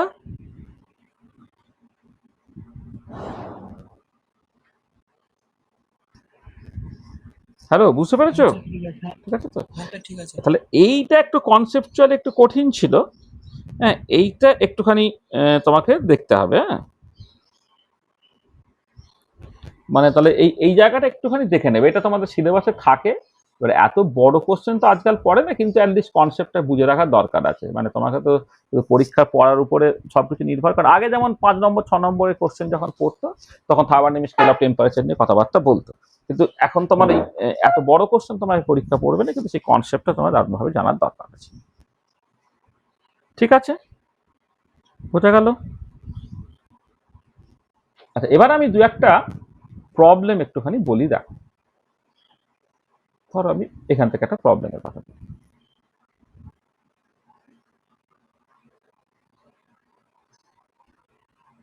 আচ্ছা, এরকম একটা প্রবলেম ইউনিভার্সিটি কোশ্চেনে পড়ে যে, মানে দুটো কোশ্চেন দাদা পরপর করে পড়ে, এরকম জাস্ট বলে যে তোমার ধরো from the first of thermodynamics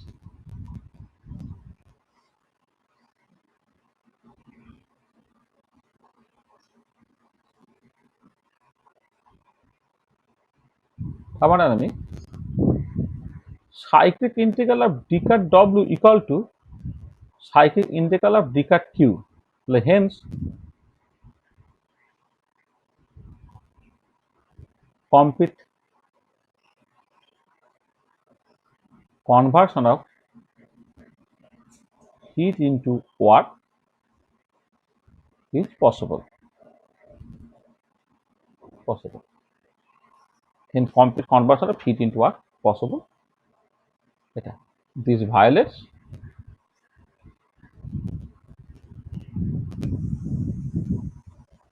second law of thermodynamics.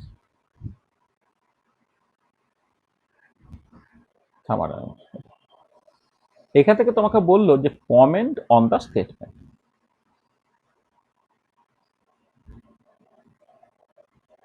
Comment on the statement, হ্যাঁ, এই স্টেটমেন্টের উপর তোমাকে জাস্ট কমেন্ট করতে বলা হচ্ছে, ঠিক আছে।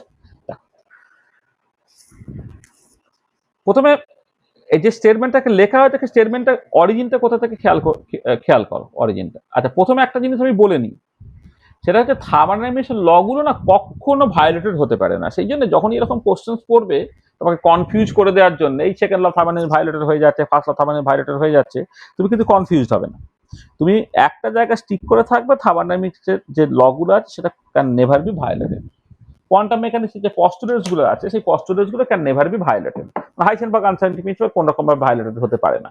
যখনই তোমাকে এরকম কোশ্চেন্স করে কনফিউজ করে দেওয়ার চেষ্টা চলবে, তখন তুমি প্রথমেই এই জায়গাটা স্ট্রিক্ট হয়ে যাবে যে না, কিছু একটা ভুল হচ্ছে, তোমার কখনই সেকেন্ড অফ থার্মোডাইনামিক্স ভায়োলেটেড হতে পারে না। তাহলে এই এই এই এই ধরনের জিনিসটা আসছে কোথা থেকে দেখো, ফ্রম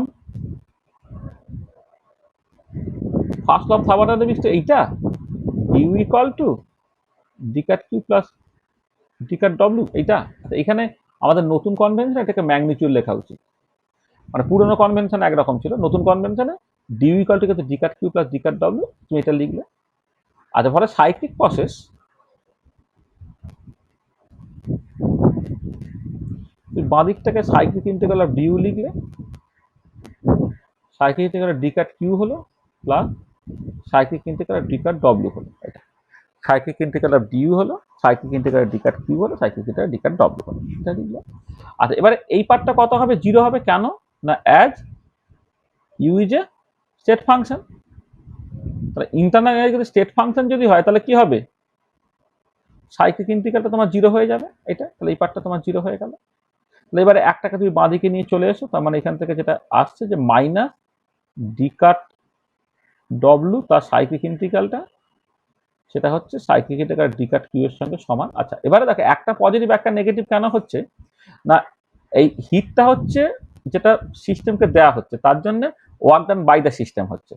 হ্যাঁ, এখানে তুমি যদি মড নাও, তাহলে মড নিলে মাইনাসটা বাদ চলে গেলে ডি কাট ডব্লিউটা হচ্ছে cyclic integral d cut Q এর সঙ্গে সমান হচ্ছে। তাহলে এইভাবে ইকুয়েশনটা এলো। তাহলে কোনো ব্যাপার না, মানে this this this equation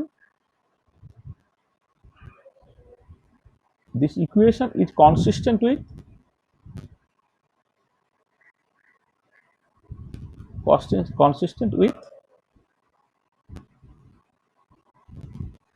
first law of thermodynamics. This is an algebraic equation. এটা কোনো অসুবিধা নেই। সাইক্লিক প্রসেসে হিটের চেঞ্জের ম্যাগনিটিউড এবং ওয়ার্কের চেঞ্জের ম্যাগনিটিউড সমান হবে, এটা নিয়ে কোনো অসুবিধা নেই, এবং এইটা হচ্ছে consistent with first law of thermodynamics. এবারে ব্যাপার আছে, ব্যাপারটা হচ্ছে দেখো যে তোমাকে প্রথম কথা হচ্ছে যে এবারে এইখানে কিন্তু হিটটা ওয়ার্কে কনভার্টেড হচ্ছে না ওয়ার্কটা হিটে কনভার্টেড হচ্ছে, সেই ইনফরমেশনটা কিছু নেই এখানে। সেখানে বলছে এটা জাস্ট সিম্পল একটা অ্যালজেব্রিক ইকুয়েশন। আচ্ছা, এবারে এই ইকুয়েশনের মধ্যে হিটটা ওয়ার্কে কনভার্টেড হচ্ছে না ওয়ার্কটা হিটে কনভার্টেড হচ্ছে, এই এই স্টেটমেন্টটা কিন্তু এর মধ্যে নেই। দেখো এটা তো জাস্ট হিটের চেঞ্জ ইকুয়াল টু ওয়ার্কের চেঞ্জ, কিন্তু তার মানে কি বোঝা গেছে যে ওয়ার্কটা হিটে কনভার্টেড হচ্ছে নাকি হিটে ওয়ার্কে কনভার্টেড হচ্ছে? তার মানে যেটা কথা হচ্ছে যে this equation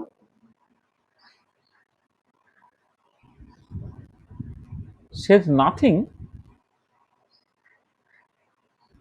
whether heat is completely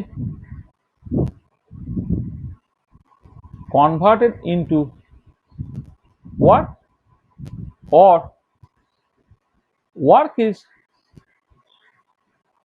completely converted into heat।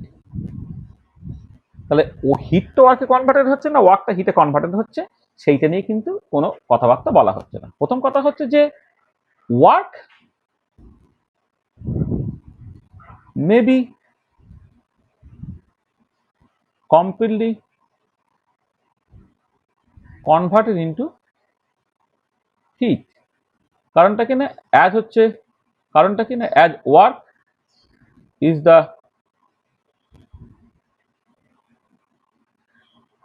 ordered, work is associated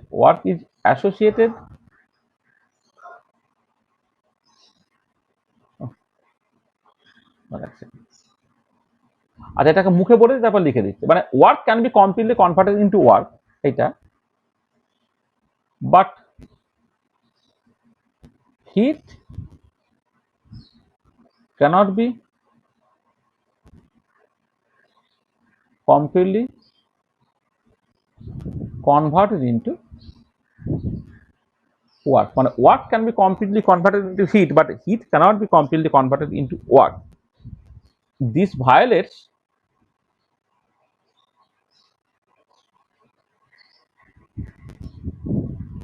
second law of thermodynamics. Second law of thermodynamics কি বলে দেখো, যেটা হচ্ছে যে তোমার ব্যাপারটা বোঝার চেষ্টা করো। ধরো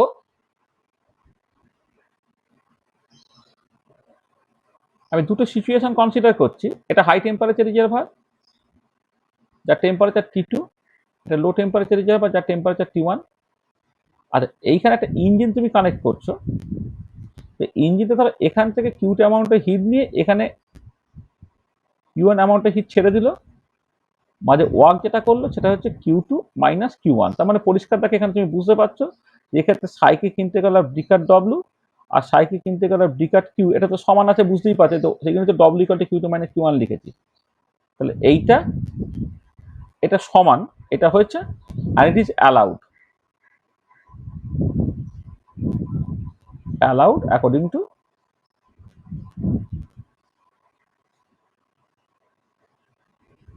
সেকেন্ড ল অফ থার্মোডাইনামিক্স।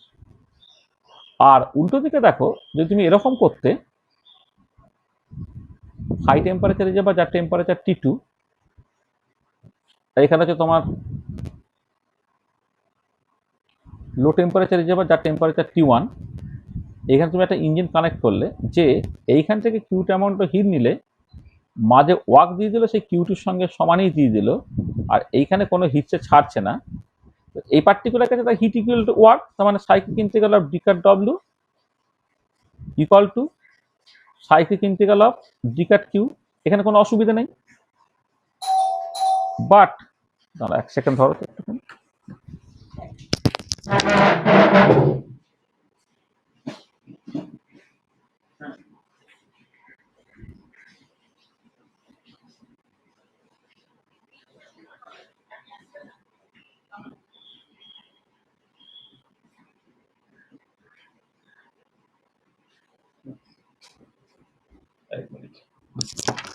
হ্যাঁ দেখো এখানেও হচ্ছে তোমার cyclic integral d cut W equal to d cut Q, but it is not allowed, it is not allowed as it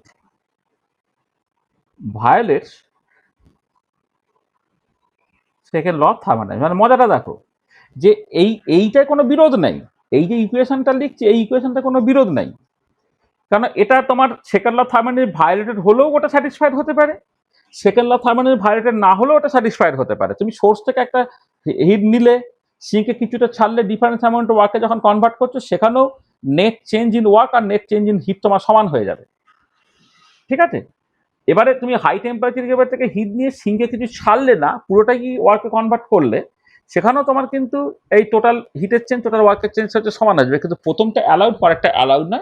কারণ সেকেন্ড ল অফ থার্মোডাইনামিক্স না তোমাকে একটু এক্সট্রা কথা বলে, এটা মাথায় রাখতে হবে। সেকেন্ড ল অফ থার্মোডাইনামিক্স তোমাকে কিন্তু অনেকটা বেশি কথা বলে, নাহলে তো ফার্স্ট ল অফ থার্মোডাইনামিক্স থেকে সবকিছু হয়ে যেত।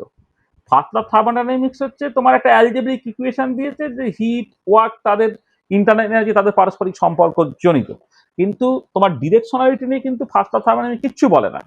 সেকেন্ড ল অফ থার্মোডাইনামিক্স কিন্তু কিছু অ্যাডিশনাল কথাবার্তা বলছে যে আমার তো যখনই আমি ডব্লিউটা হচ্ছে Q two minus Q one ফর্মে লিখছি বা এখানে ডব্লিউটা হচ্ছে কিউ টু লিখছি, তাহলে সার্টেনলি তো এইটাকে মাথায় রেখেই আমি লিখছি, কারণ আমি জানি একটা ইঞ্জিন সাইক্লিক প্রসেসে কাজ করে।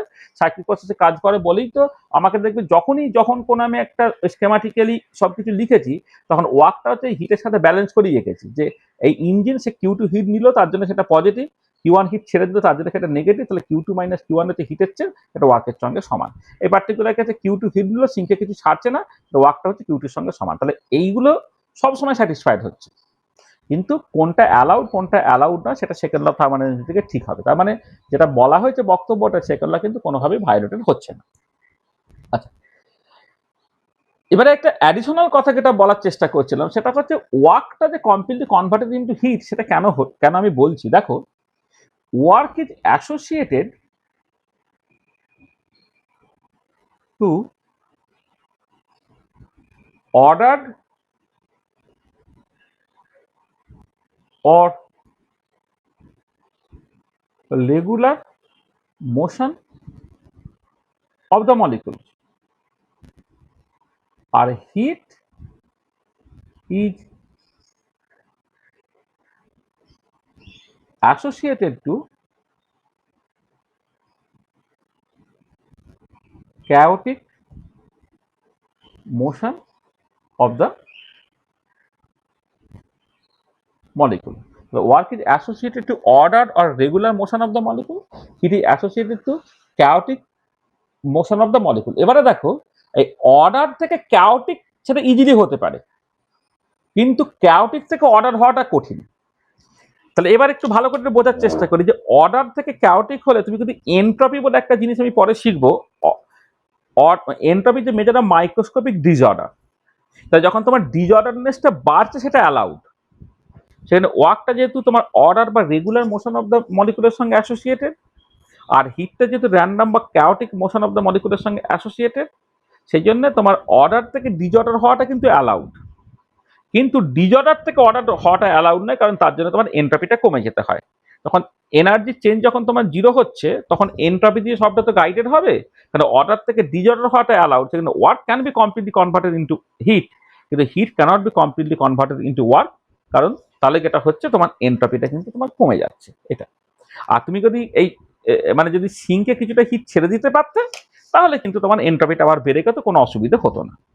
আবার এইটাকে তুমি আনসার্টেনটি প্রিন্সিপাল থেকে এইরকম ভাবে বলতে পারো, দেখো আনসার্টেনটি প্রিন্সিপাল তুমি যদি মনে করো যে হিটটাকে পুরোপুরি ওয়ার্কে কনভার্ট করবে, ওয়ার্ক যেহেতু অ্যাসোসিয়েটেড টু রেগুলার বা order motion of the molecule, তার মানে কি প্রত্যেকটা পার্টিকেলের পজিশন তোমাকে এক্স্যাক্টলি জানতে হবে, কিন্তু প্রত্যেকটা পার্টিকেলের পজিশন তুমি এক্স্যাক্টলি জানো না।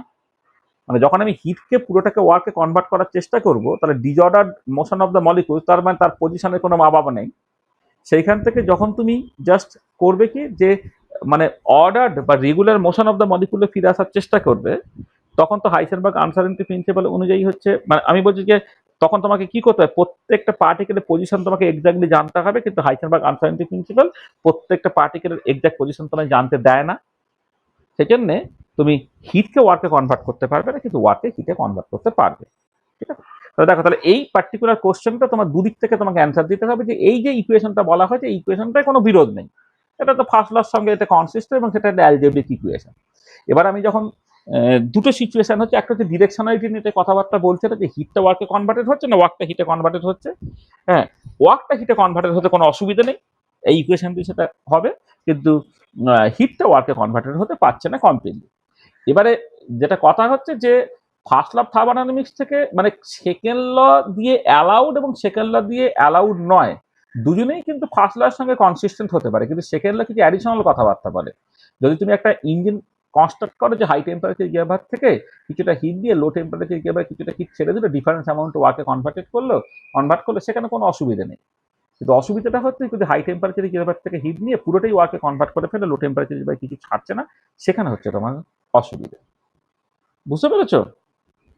মানে ধরো আমি জাস্ট এইভাবে মজা করে বলছি হচ্ছে যে তুমি জানো তো যে এনার্জি কনজারভেশন আছে, মানে তুমি নিশ্চয়ই যে খাবারটা খাচ্ছ সেই খাবারটা নিশ্চয়ই তোমার মানে পুরোটাও তোমার শরীরের মধ্যে কনজিউমড হয়ে যেতে পারে। হ্যাঁ, আবার যেটা হতে পারে যে খাবারটা খাচ্ছ কিছুটা তোমার শরীরের মধ্যে কনজিউম হয়, কিছু পরিমাণ তুমি পটি করে বের করেও দিতে পারো। ঠিক আছে? এবারে কথাটা হচ্ছে যে সেটা কনজারভেশন অফ এনার্জির কনটেক্সটে কোনো অসুবিধা নেই, কিন্তু তোমার শরীরের রেসপেক্টে কি হচ্ছে না, যদি তুমি এমন হয় তুমি শুধু খেতেই থাকছো, তোমার পটি টটি হচ্ছে না 2-4 দিন 5 দিন 7 দিন 10 দিন ধরে, তাহলে তুমি পেট করে তুমি মারা যাবে আর কি। ঠিক আছে? তাহলে যেটা হচ্ছে সেকেন্ড ল এই কথাটা বলে যে তোমাকে যতটা তুমি খাবে, হ্যাঁ, তার কিছুটা কিন্তু তোমাকে পটি করে বের করতে হবে, পুরোটাই কিন্তু শরীরের মধ্যে তুমি নিতে পারবে না আর কি। কিছুটা তোমাকে রেচন পদার্থ হিসেবেই হোক বা বর্জ্য পদার্থ হিসেবেই হোক তোমাকে কিন্তু বের করে দিতে হবে।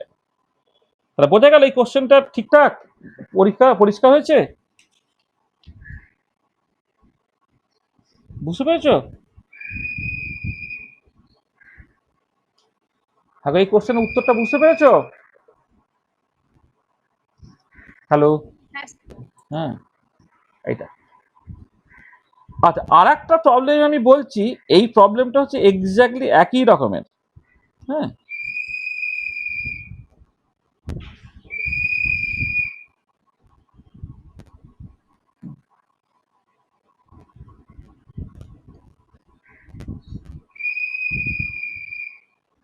আচ্ছা, এরকম একটা কোশ্চেন পড়ে যা একদম একই রকমের কোশ্চেনটা, তার উত্তরটাও তোমার একই ল্যাঙ্গুয়েজ দিয়ে আসবে। আমি শুধু কোশ্চেনটা বলে দিচ্ছি। ধরো এরকম প্রবলেমটা বললাম,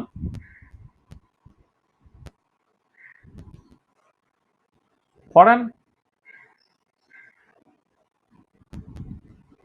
isothermal process of an ideal gas,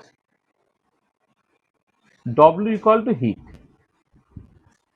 hence complete conversion of heat into work is possible. This violates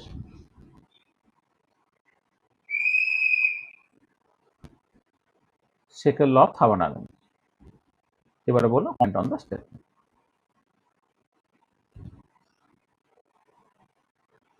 Comment on the statement. দেখো এই পার্টিকুলার প্রবলেমটা ঠিক এরকম ব্যাপার যে যেটা হচ্ছে যে তুমি জানো যে ফ্রম ফার্স্ট অফ থার্মোডাইনামিক্স, মানে এই ধরনের ইকুয়েশনটা কোথা থেকে এসছে না, from first law of thermodynamics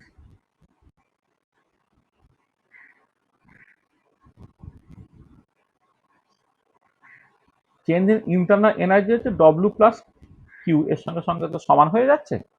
আর এবার for ideal gas internal energy is only the function of temperature. Internal energy is only the function of temperature. No? For ideal gas, internal energy is only the function of temperature. So therefore, for isothermal process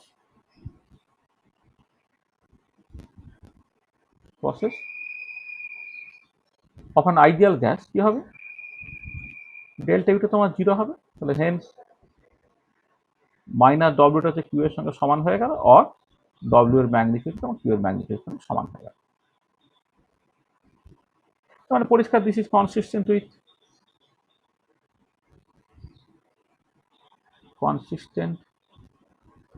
with first of thermodynamics, এখানে কোনো আপত্তি নেই। কিন্তু এইখান থেকে যে পরের যে কনক্লুশনটাকে করা, মানে এই পর্যন্ত কোনো প্রবলেম, কিন্তু পরের যে কনক্লুশনটাকে করা যে হেন্স তোমার যেটা দাঁড়াচ্ছে যে হয়ে যাচ্ছে, মানে সেখানে মানে কি বলে ওই যে মানে কমপ্লিট, তার জন্য complete conversion feed into work হচ্ছে এবং সেকেন্ড ল ভায়োলেট হচ্ছে, সেই জায়গাটা গন্ডগোল। এবং দেখো সেই উত্তরটা মূলত হচ্ছে তোমার এই জায়গাটা দেওয়া আছে। এই যে পেজটা, 1 মিনিট, ধরো এই যে পেজটা, এই পেজটা হচ্ছে পরেরটার জন্য একই রকম ভাবে অ্যাপ্লিকেবল। তাহলে এই যে তোমার এইটা ধরো, এইটা ধরো, এইটা মানে দেখো এই যেটা হচ্ছে কি this equation says nothing whether heat is completely converted into work or work is completely converted into heat. Work may be completely converted into heat, কোনো অসুবিধা নেই, কিন্তু হিটটা কমপ্লিটলি ওয়ার্কে কনভার্টেড হতে পারছে না। যেটা আমি এখানে লিখেছি আর কি, দেখো যে এই পার্টিকুলার কেসে এই যে মানে এটাকে তুমি এইভাবে লিখে দাও, যেখানে একটা লাইন যা জুড়ে দিই, যে এই যে তোমার যখন তোমার একটা সাইক্লিক প্রসেসে কাজ করবে আর কি, হ্যাঁ সাইক্লিক প্রসেসে যখন কাজ করবে, হ্যাঁ মানে এখানে তোমার কি বলে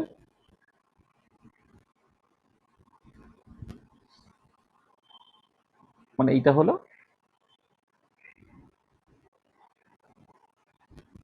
হ্যাঁ, আচ্ছা এইটা দিয়েও বলতে পারো। আর আরেকটা জিনিস হচ্ছে এখানে একটু লিখে নি এক লাইন, দেখো তুমি একটা জিনিস, সেটা হচ্ছে যে যদি এরকম সিচুয়েশন হয় যে এফিসিয়েন্সিটা যেটা হচ্ছে net work divided by heat absorb, যেটা এইটা সেটা তো 1 - T1/T2 তো। তাহলে এবারে যদি এমন হয়ে যায় যে ইফ আইসোথার্মাল প্রসেস মানে T1 = T2 হয়ে যায়, তাহলে কি হবে? T1 = T2 হয়ে গেলে এফিসিয়েন্সিটা 0 হয়ে যাবে। তার মানে এটা বেসিক্যালি ইম্পর্টেন্ট যে ডব্লু মানে এই যে এখানে দেখো এই যে T1/T2 যখন আইসোথার্মাল প্রসেস T1 আর T2 যদি সমান হয়ে যাচ্ছে, তখন কিন্তু 1 - 1 অর্থাৎ সেটা 0 হয়ে গেল। তার মানে এইখান থেকে তুমি দেখো এই ডব্লু আর W/Q, এইটা এইটা বেসিক্যালি হচ্ছে তোমার 0 হয়ে যাচ্ছে। W/Q, Q2 বা Q যাই বলো না কেন, Q2 এইটা কিন্তু তোমার বেসিক্যালি 0 হয়ে যাচ্ছে এইটা। তার মানে এইখান থেকে যেটা ইম্পর্টেন্ট যে তোমার তুমি মানে মানে এক কথা যেটা কথা হচ্ছে যে কোনো হিটটাও 0 হবে, এইটার সঙ্গে যেটা ইম্পর্টেন্ট যে তোমার মানে কি বলবো মানে এফিসিয়েন্সিটা 0 হচ্ছে, মানে কোনো হিটই নেওয়া হবে না যেটা তোমার বেসিক্যালি ওয়ার্কে কনভার্টেড হতে পারে আর কি। যেটা ওই আমি যেটা করেছিলাম আর কি, যেটা এটা যেটাকে বলা হয় আমাদের perpetual machine of second kind, যেটা এই পারপিচুয়াল মেশিন অফ সেকেন্ড কাইন্ডের সঙ্গে যেটা এটা হচ্ছে কনসিস্টেন্ট আর কি। মানে বেসিক্যালি এই পার্টিকুলার কেসে হচ্ছে ইউ2টাও তোমার 0 হবে অ্যান্ড ডব্লিউটাও তোমার কিন্তু 0 হবে এই পার্টিকুলার কেসে। আর Q2টাও 0, ডব্লিউটাও 0, মানে এটাও তোমার একটা অ্যাডিশনাল পয়েন্ট তোমাকে যেটা বলতে হবে আর কি। তার মানে দুটোই একই রকমের তোমার অ্যান্সার, যে তোমার ওই অ্যাপারেন্টলি ওরকম দেখবে অনেকে তোমাকে মিসগাইড করে দেওয়ার চেষ্টা করবে, যে এই যেমন মানে একটা সাইক্লিক প্রসেসের কথা বলা হলো, কখনো কখনো আইসোথার্মাল প্রসেস ওখানে আইডিয়াল গ্যাসের ক্ষেত্রে বলা হলো, যাদের ক্ষেত্রে হচ্ছে হিটের চেঞ্জ ওয়ার্কের চেঞ্জ সমান হয়ে যাচ্ছে বলে তোমাকে বলবে হিটটা পুরোপুরি ওয়ার্কে কনভার্টেড হচ্ছে, আর হিটটা পুরো ওয়ার্কে কনভার্টেড হচ্ছে বলে second law of thermodynamics violated হয়ে যাচ্ছে। উত্তর হচ্ছে না, ভায়োলেটেড হচ্ছে না। তার কারণটা হচ্ছে এক হচ্ছে ডিরেকশনালিটি নিয়ে কথা, যে ওয়ার্কটা কমপ্লিটলি হিটে কনভার্টেড হতে পারে কিন্তু হিটটা পুরো ওয়ার্কে কনভার্টেড হতে পারে না। সেটা মলিকুলার বা মাইক্রোস্কোপিক পয়েন্ট অফ ভিউ থেকে তুমি একটুখানি জাস্ট বলে দেবে। আমি এখানে জাস্ট ইচ্ছা করে ওই এনট্রপির কথাটা লিখিনি, জাস্ট মুখে বলেছি যে ওয়ার্কটা হচ্ছে অর্ডার বা regular motion of the molecule, হিটটা associated with chaotic or random motion of the molecule. Order থেকে chaotic হওয়াটা সম্ভব, কিন্তু chaotic থেকে অর্ডার হওয়াটা হচ্ছে সম্ভব নয়। এক হচ্ছে এনট্রপি বাড়া বা এনট্রপি কমা তার বেসিসে, আর একটা হচ্ছে তোমার, তাহলে এক সেকেন্ড,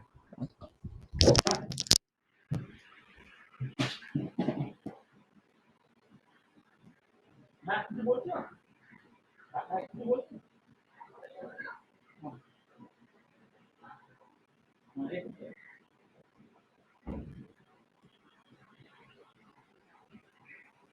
ওই চাকাটা মাথায় রেখে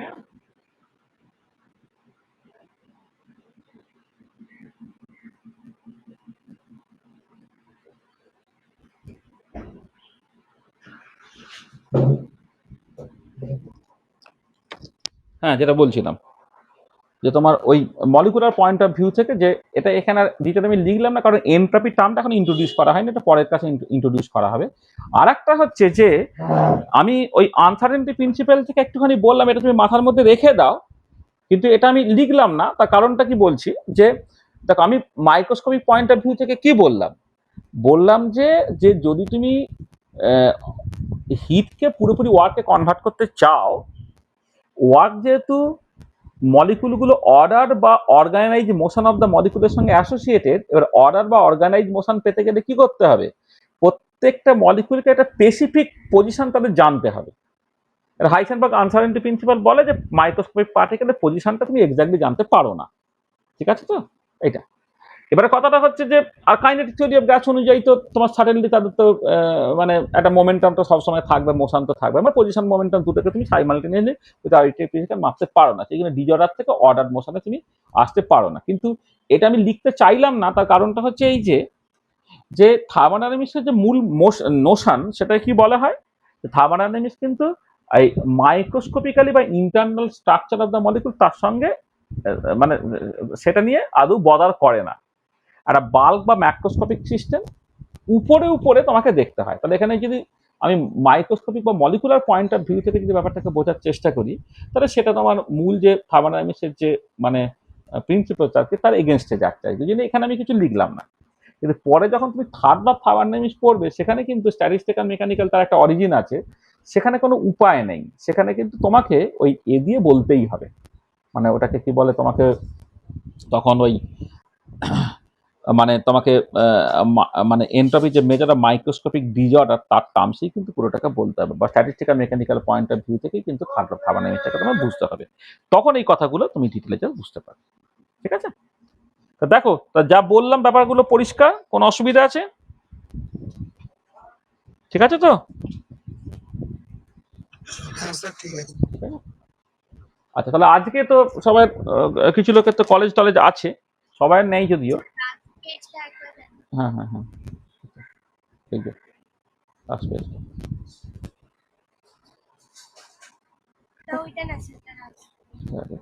হ্যাঁ,